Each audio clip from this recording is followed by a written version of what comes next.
Hello, in this lesson we're going to go over how to do layer masks and how to add adjustments to them.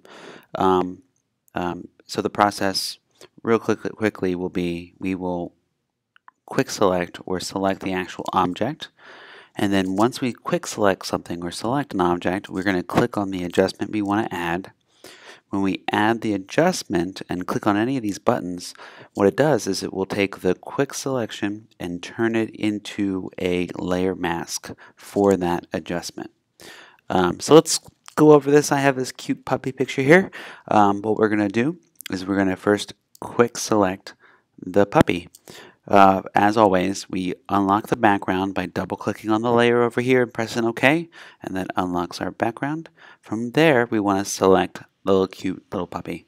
I'm going to go over to my Magic Wand tool and then choose the Quick Select tool. I'm going to go up to the top like I always do to make sure I go to the Add selector. 30 seems a little small for a brush size, so I'm going to push that up to about 60. That looks good. And now I'm going to paint over the puppy. The quick select tool, you can click and click and click and click, but it's much easier if you click and hold and then drag over the area that you want to select. So I'm still clicking down just once. I'm going to get a lot of the puppy's tail and puppy and puppy and puppy, and then the puppy's feet, and then the feet, and then the back foot. Now I chose this picture because it's pretty simple and it's pretty distinct between one and the other, the background and the puppy. All right, I got most of it in that quick select. I'm going to go up to the top and go to Refine Edge. I'm going to go through the radius and make sure the radius is okay. The smooth, that's too rough for me, and then I'm going to have it feathered a little bit. And then I want to shift the edge in a little bit. Now what's great about what we're doing is if you're adjusting with a layer mask, it doesn't need to be terribly exact. It just needs to blend correctly, and that is the important part. You need to have it blend from the realism of the world to the actual adjustment that you're making. So here I have a radius of 2.5, and if you increase the radius, you'll see how it kind of pushes in a little bit too far. I want it to be a little smaller. The smooth will smooth out the edge. It was really rough before. The feather takes the outside and does a gradient between the outside selection and the actual selection inside. So you'll see you get all of the puppy here. You get just a little bit of the puppy gradually going into none of the puppy. That's what the feather does. The shift edge will bring the edge out or in depending on how much you want to shift in or shift out.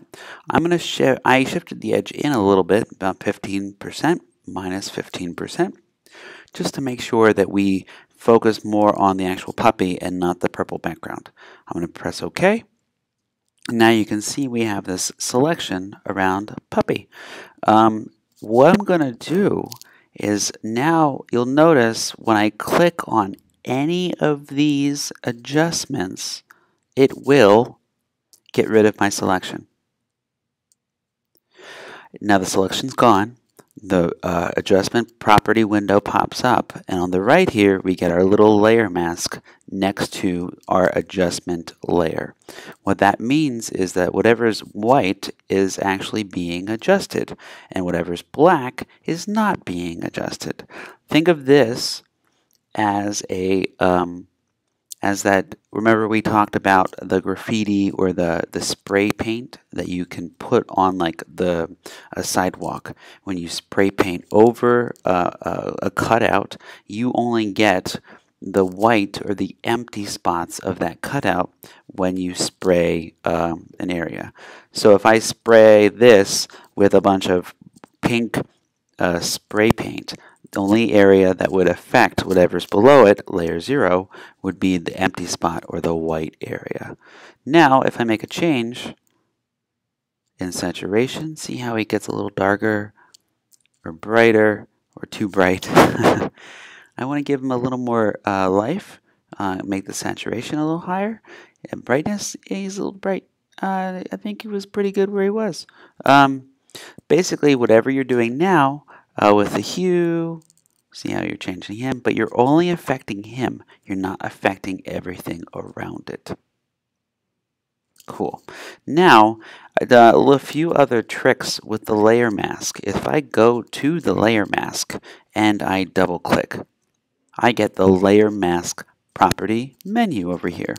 Now what this does is this gives you more options to feather, and it also helps you invert the mask if you want to make changes to the outside of the mask.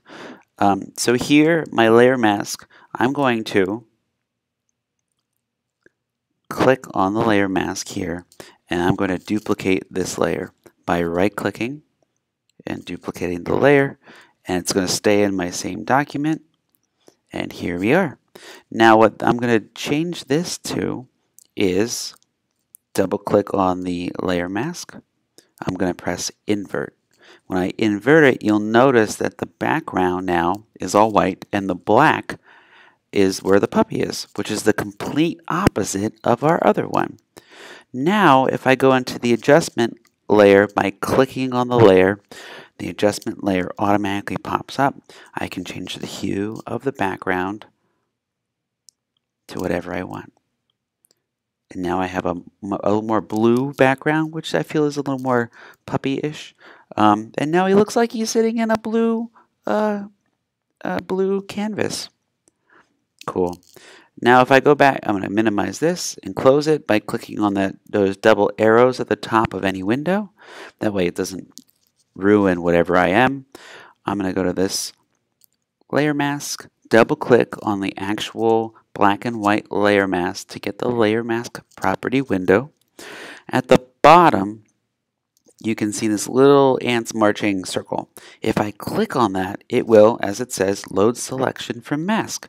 If I click on it, you'll see that your selection comes back. So let's say you need to cut out the puppy. If you need to come in, go to the layer mask, do the selection, it'll give you the exact selection you had before. I can go to layer 0. Everything is still selected. I can go to edit, copy at the top. That copies whatever is inside of the selection. I happen to have this open grass field open. I'm going to create a new layer so it does not distract or get combined with my background layer. And then go to edit paste. And now I have the puppy in the middle of a field. Hooray! I think that covers everything. Let me know if you have any questions. I can make another one of these videos, no problem.